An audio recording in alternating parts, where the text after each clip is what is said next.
That's what you call standing on business right there. Oh, makes contact, devastating shot. This dude is about to leave his feet. He is stunned. He is petrified. He ragdolled him. Flapjack, pancake, it's a wrap. This dude wears a neck roll, guys. So this guy is about business on the field. When was the last time you seen a guy wear a neck roll? Midwest corn-fed type of offensive lineman that just is about his business. Oh my gosh. This dude, he look like he got hit by a train. Getting crushed by a building is exactly what we're talking about right here. That is a pancake action, the best I've seen so far out of all these prospects. This guy is a ragdoller, a manhandler, a bully. More manhandling, more flapjack action, more short stacking. Let's check those. Boom. That man has left his feet. I don't know if you can see it because he's in white and they're in the snow. Dude's feet is in the air. He looks like, Uncle Phil throwing Jazzy Jeff out of the building right now. Speaking Sumerian, the oldest language in human history. I can't explain it. Yo, it's your boy, Big Mike Raider. And we're here for day 10 of the 30 Days, 30 Prospects Season 3, where today we're covering Omarion Hampton out of North Carolina, running back, a powerhouse, 6'1", 221 pounds, can explode off the line of scrimmage, in between the tackles, knocking out defenders, bouncing off defenders. He does it all on the field. We're going to talk about it. We're going to get into it. We're going to get into the pros and cons. We're going to talk about also how the Raiders can move back into the first round to get Omarion Hampton. I got a trade scenario I want to show you guys via PFF mock draft. We're going to get into that, and then we're going to do our analysis, and then we're going to call it a day. But before we get into anything else, I need for you guys to do a few things. I need for you to like the thumb, hit the sub, and share with your folks. Big Mike Raider. All right, guys, let's jump into this thing. Shout out to NFL, draftbuzz.com. Some of the strengths from Omarion Hampton, 6'1", 221 pounds. That's a plus already as it is, right? So let's get into some of the strengths. Violent finisher who consistently falls forward through contact, showing exceptional leg drive and core strength to push piles an extra 2 to 3 yards after initial impact. This dude's a powerhouse, a workhorse. Soon as he gets contact, he's getting some extra yardage. And we're going to get into some of his PFF grades and get really into the deep analysis of what he brought to the table in the 2023 and 2024 season. Natural feel for pressing the line and getting skinny through tight creases despite his imposing frame, showing surprising lateral agility for a back his size. Really elusive kind of guy. Looks like a power back, moves like a scat back. This guy is the real deal, guys. Runs with outstanding pad level and leverage, generating power from his lower half while maintaining excellent balance through traffic. Self-explanatory, excellent balance. Very strong, very powerful, especially that initial explosion from the time the ball is snapped and to the point where he hits that first level, gets to the second level. It's explosive, very explosive. His film pops, guys. Reliable hands out of the backfield with soft mitts to secure throws away from his frame, showing solid concentration in traffic. Now, I checked out a lot of his film. A lot of his long runs were off of shovel passes, like at the 30-yard line, the negative side of the 30-yard line, and he's going 60, 70 yards for touchdowns off shovel passes, screens, things like that. Good hands. He had over 300 yards receiving as well as a running back in the 2024 season. So a dual threat. We got a dual threat here. So excels in gap power schemes where he can build momentum downhill, consistently making correct reads behind pulling linemen. So you get guys like JPJ going down the line, making holes, getting after D tackles and getting to that second level. Dylan Parham taking care of business. Whoever we have at the other side of tackle, whether that's Jordan Meredith or whoever we bring, in the draft, or whoever is going to step up. Maybe it's Kappa. He comes in. He's going to, impose his will on the first level and get up to the second level. And Omarion Hampton, if he was behind in the backfield, he's going to take advantage of that and make the most of the situation, right? Physical pass protector who shows willingness to stick his nose against blitzing linebackers, anchoring well against bigger defenders. This guy does it all. He can block too if he wanted to. He's a 3-down back. He's a workhorse. Even when it's an obvious passing situation, he's need a little extra protection. He's there and very reliable.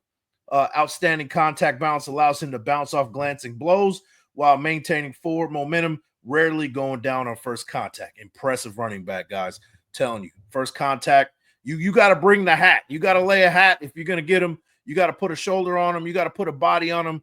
Arm tackles is not going to get it done with Omarion Hampton. So those are some of the strengths from NFLDraftBuzz.com. Let's check out some of the weaknesses. There are some, right? There's no perfect prospect in this draft. So we got to talk about the weaknesses. Can get too upright, approaching the line of scrimmage, presenting a larger target for defenders, and negating some of his natural power advantage. So shout out to Wasted Talent. We were talking about this guy about a week ago, and he said he kind of reminded me of a guy that we've had in the past, Latavius Murray. If you guys remember Latavius Murray, a big, imposing type of running back. But the problem with him is that he kind of ran a little bit upright. So that could be a problem. Now, Latavius Murray was good for a home run here and there. But what we did say about him is that he runs too high sometimes. So that's one of the weaknesses that you're going to get from Omarion Hampton. That's hard to break from a running back sometimes. But all the strengths that he does bring to the table kind of overcompensates for that, right? While willing in pass protection, needs to improve hand placement and punch timing to maximize his natural strength against NFL rushers. So, when they're going over pass protection and things like that, and they're going into actual reps at practice, you can fine tune those things in training camp, practice during the season, and you can improve on that. So not a big issue. He's a running back. Most running backs aren't great blockers. The fact that he's willing to put his head in there and really go after defenders, linebackers, defensive linemen, whatever, and actually block effectively says a lot about him already as it is, right? Lacks elite creativity in space, relying more on power than wiggle, and create missed tackles when isolated against defenders. He's a one-cut guy, right? Nothing wrong with that. But if you're looking for him to kind of be that, that jukebox type of guy, it's going to shake you out of your boots. He's not that type of dude. Mostly power type of guy, right? Route tree remains basic, primarily run checkdowns and swing passes without much nuance or setup in his patterns. He's a running back, guys. I mean, you're not expecting him to run a full route tree anyway, right? If you can fine tune him running like maybe a Texas route out of the backfield, then you got something special right there, and that could be coached, right? Long speed is good, but not elite, occasionally getting caught from behind on breakaway runs when he can't find that extra gear. Well, like I told you, that initial step when he goes up, gets to that first and second level, you're getting 10, 20 yards. Home runs might not be all the time, but if you can break for like big chunk plays here and there, that's a big step up from what we've had over the last couple of seasons. So let me know what you think about the pros and cons from Omarion Hampton. I think he's a special type of running back, a workhorse, a 3-down back, willing to block, very explosive, a punisher when running the ball. Let me know what you guys think. Let's get into some of his PFF grades, right? We got to get into it. It's definitely worth mentioning because, this is not just a guy who broke out in 2024. This is a guy who has sustained success over the last 2 seasons. And starting in 2023, 88.7 PFF grade. He ran for 1,500 yards and 15 touchdowns, 5.9 yards per carry. And he had 29 catches. He had a rushing grade of 90.5, which is amongst the top in the nation in 2024. And in zone grade of 88.6 in 2024. And also an overall grade of 88.4. So you have that 2023 grade of 88.7 and then staying pretty consistently with an 88.4. He had 1,660 yards. His 2024 season, 2-time all ACC running back, a Doak Walker finalist his senior year. If it wasn't for Agenti, we'd be talking a lot about Omarion Hampton, a lot more than, if Genty wasn't around. We'd be talking about him a lot more, probably being this number one back in this class. And then gap grade 78.9, pretty good. Yards after contact per attempt 4.35. So he's moving forward and getting at least 4 yards after contact each time he touches the ball.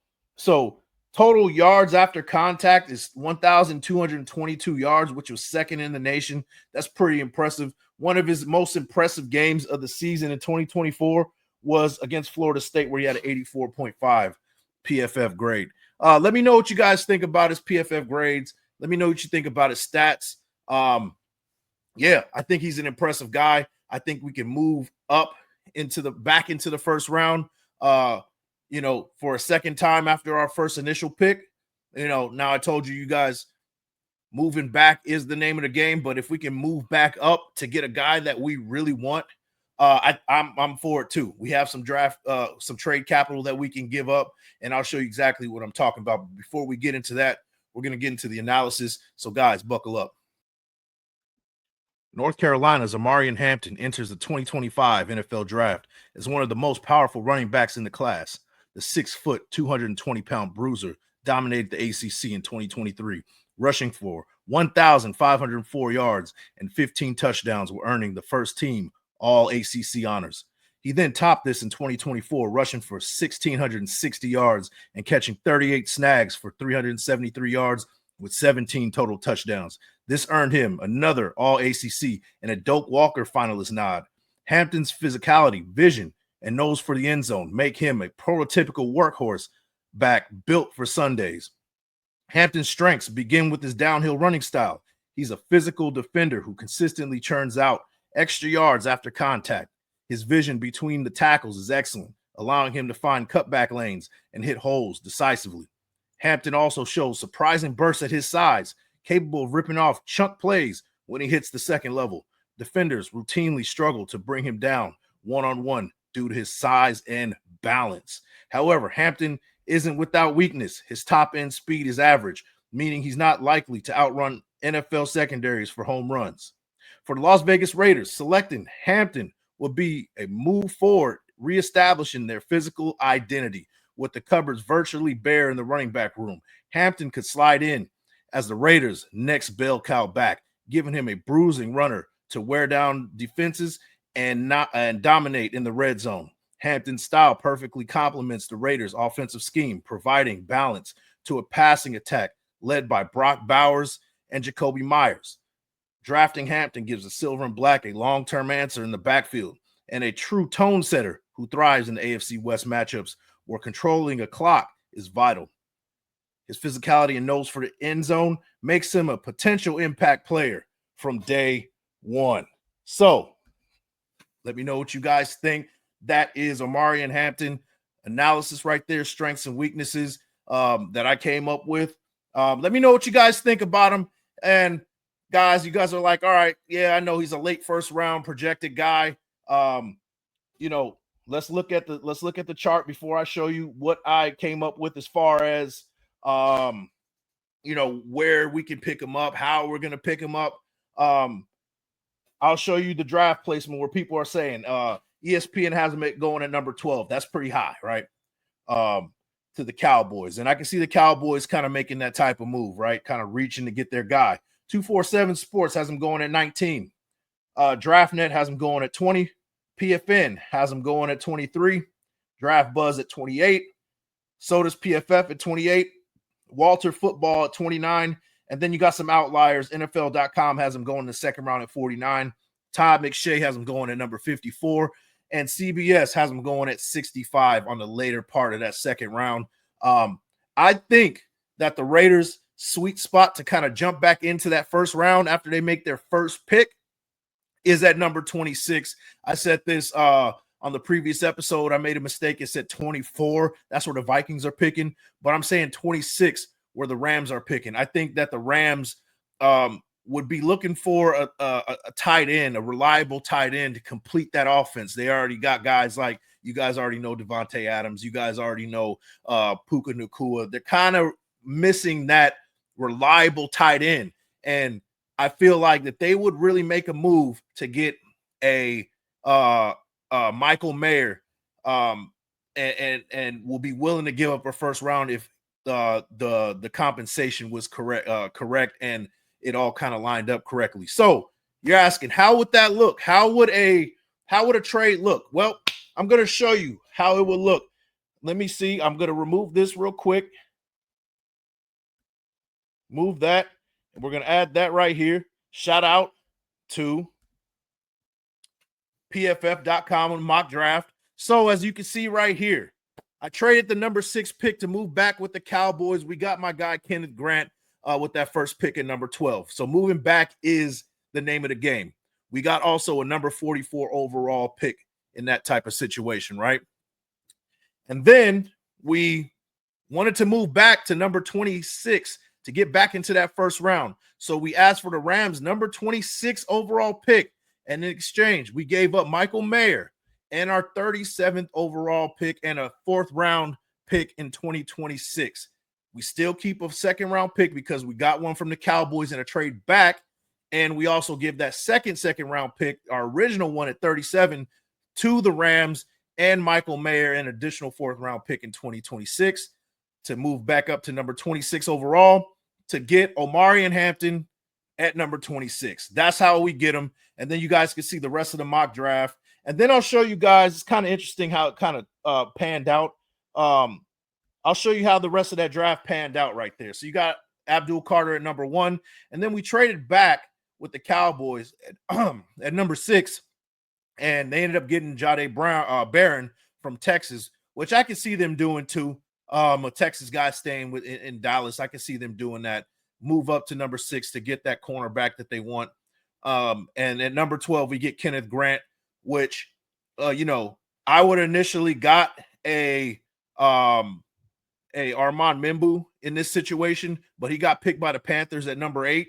And then Genty was already gone at 5. So it made more sense to kind of trade back anyway, because I would say if it's not Genty and it's not Mimbu, then you kind of want to move back to get additional draft capital. And that's exactly what we did. And we ended up landing Kenneth Grant. And then you can see the rest of the draft, how it kind of panned out. And then at number 26, we pick Omarion Hampton. But that's how it would look. You guys let me know. Do you guys agree with that kind of trade? I know it's a lot of wheeling and dealing. It's not too complicated. But that's how we would land Omarion Hampton if we wanted to fall back into that first round and pick him up. But you guys let me know what you think, man. Shout out to you guys. You guys have been great in the comments. I've been hearing all your comments. I've been reading all of them. You guys are very engaged. I appreciate the support. But guys, that is day 10 of the 30 days, 30 prospects.